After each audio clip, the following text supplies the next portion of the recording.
picked up 3 new arcade games within a span of 2 days. The first 2 we're going to talk about are these 2 guys. Both of these games, this Elevator Action and this Defender, came out of the same place. It came out of a mortician's basement out of Montana, and we had them shipped up here to Seattle. Now, when we talk about arcade games now that we're into the 21st century, one of the big challenges for collectors is finding them in their original condition, where they haven't been altered or parts haven't been pulled or someone has made a poor attempt at restoration and we have to go from scratch and rebuild the game. These games have been sitting in this basement since the late 80s. So they were on location, they made their money. Once they proved unpopular or maybe the location closed, the whole lot of the games that were available down there were all just stuck down there for storage and forgotten about. And a lot of times when games are stored, unfortunately, you get moisture issues or things like bugs or rats that destroy the games or make them unrestorable, or the cabinets swell because of moisture. But luckily in Montana, these were very dry and nobody had ever made an attempt. So they really literally have not been turned on since the 80s.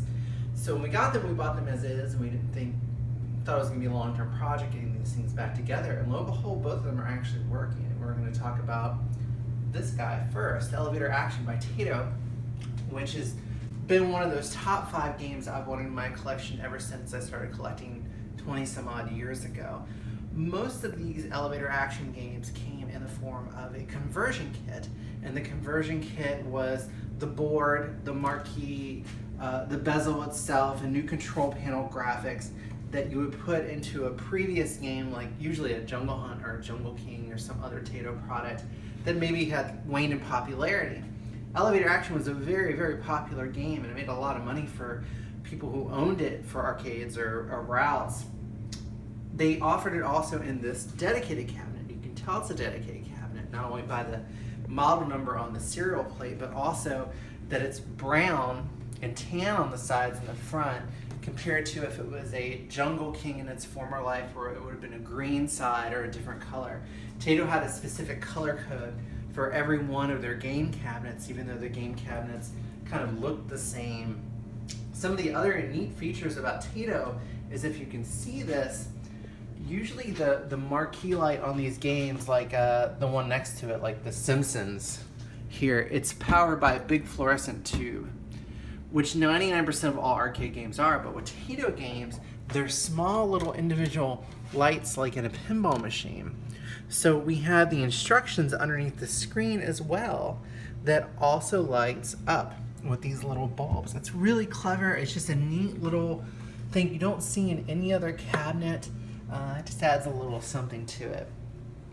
And like I said, I've wanted this game for a long time, and they're kind of notorious for having a few problems, so it's shocking that only after having a few days it's not only up and working, but working very well. So let's take a look in the back just for a second. The first thing you're going to notice on the back of this game that's a little unusual is this little bump out. Now you see these little plastic shroud bump outs sometimes on cabaret games, and they will protect the neck of the monitor. But this one actually just is because the monitor metal chassis or frame sticks out a little bit too much, and it looks like it's just been drilled out and then punched out. It's not the greatest workmanship here, but that's just how they came from the factory.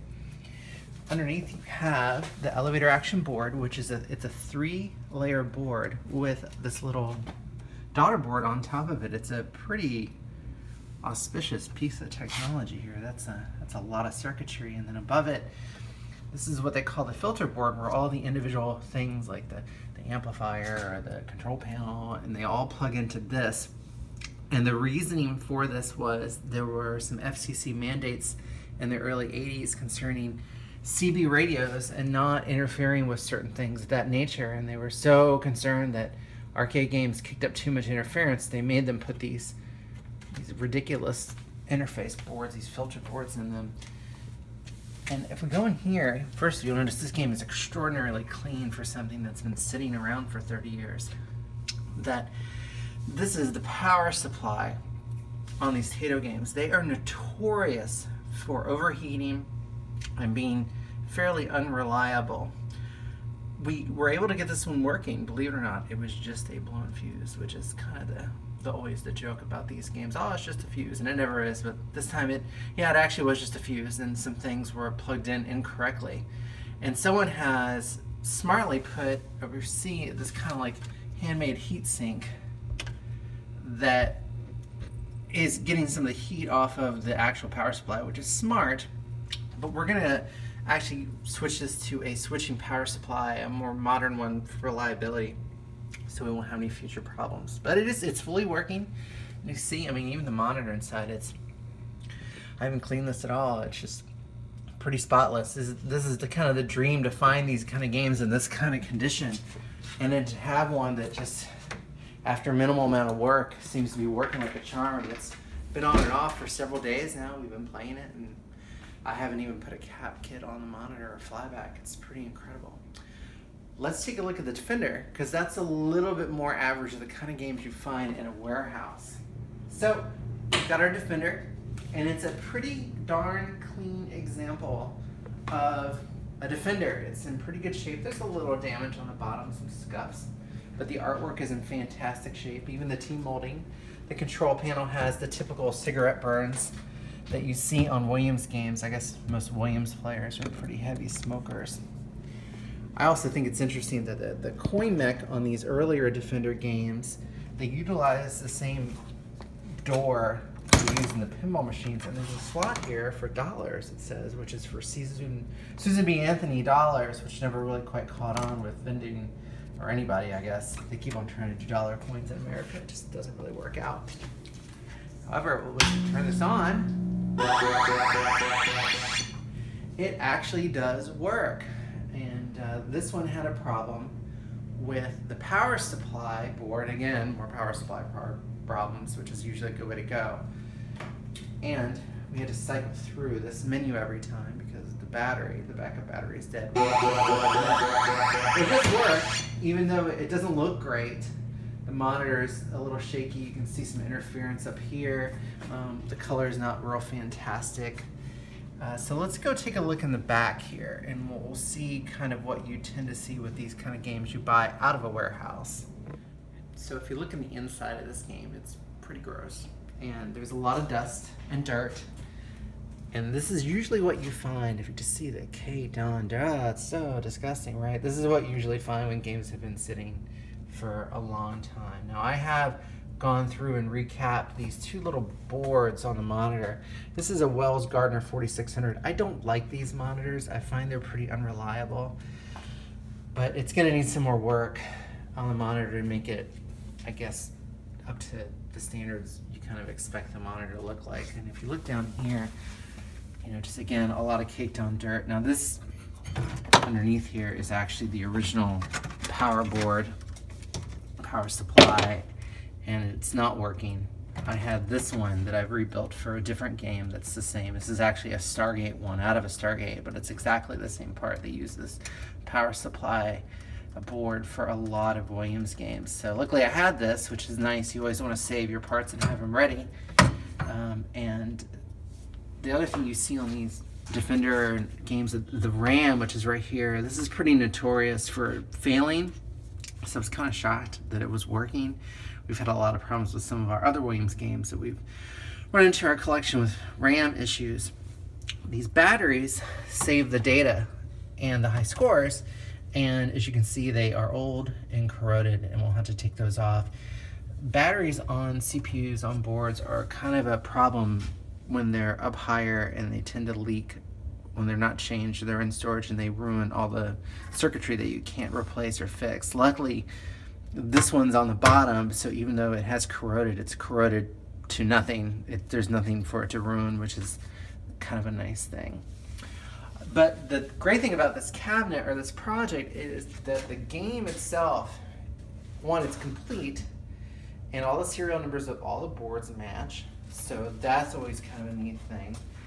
And the artwork on the side and the cabinet overall is just in amazing condition. A lot of times you see these things are beat up, they're scratched up, the artwork is ruined. It's just beautiful, and it's nice sharp edges. Even the T-molding's in pretty good shape.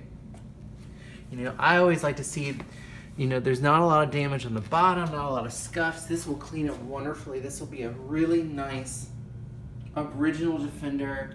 Once it's all cleaned and slightly detailed, I won't have to worry about reproduction artwork. I just have to go through all the parts and pieces and make them reliable and more functional.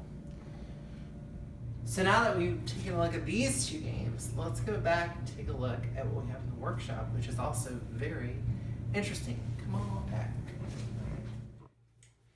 So, hey, welcome to the workshop. It's pretty exciting in here, huh? All sorts of tools and tape and paint and stuff. So this is the world's clunkiest cocktail ever made, but it's interesting because this is a Taito cocktail. Taito didn't make a lot of cocktails beyond like the earlier games like Space Invaders, especially for the American kind of market.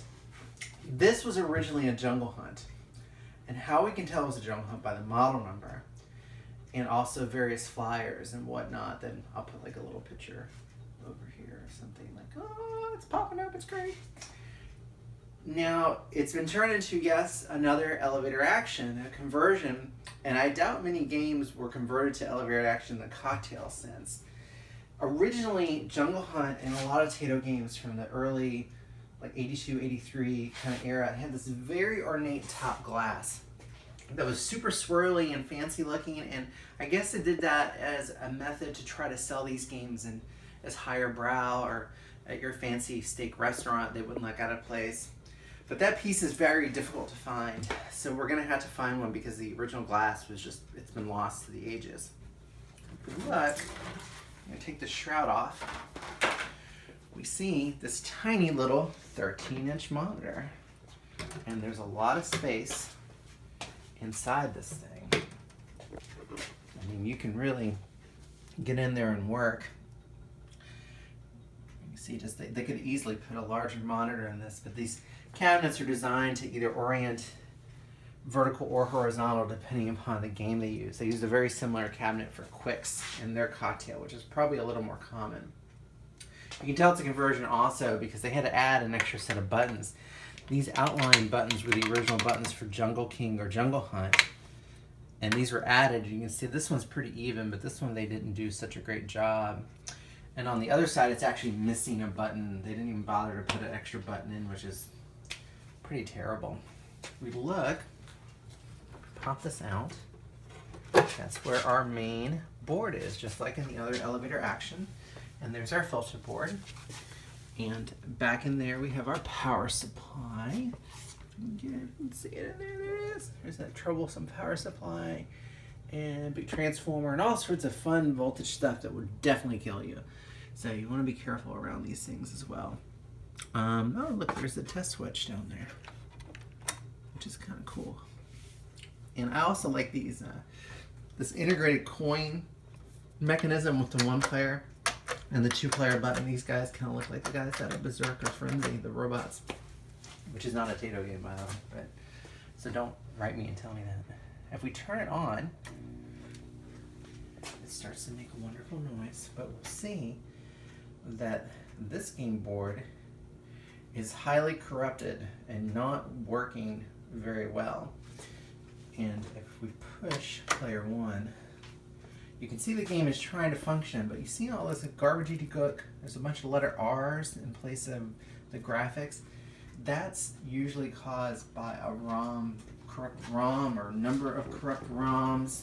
But the good news is, as far as board repair goes, that the actual functionality of the game is working. So it's logically still doing what it should be doing. It's not just all garbage. So thinking new ROMs, we're going to rebuild the power supply or put a modern one in here. But I really don't know what we're going to do with this one yet. We may try to turn it back into a Jungle King or a Jungle Hunt. A lot of it just depends upon the parts we can find. This is just an interesting thing. You know, I'm a big fan of cocktails, as I've noted in some of my other videos. But cocktails were much more rare as far as manufacturing goes. So I don't really know what we're going to do with this project, to be honest with you. May turn it back into a Jungle King or a Jungle Hunt at some point. or we maybe do something completely different to it. I would like to keep it as some sort of Taito product. I don't really like turning things into multicades. I like to make them what they were, to be authentic.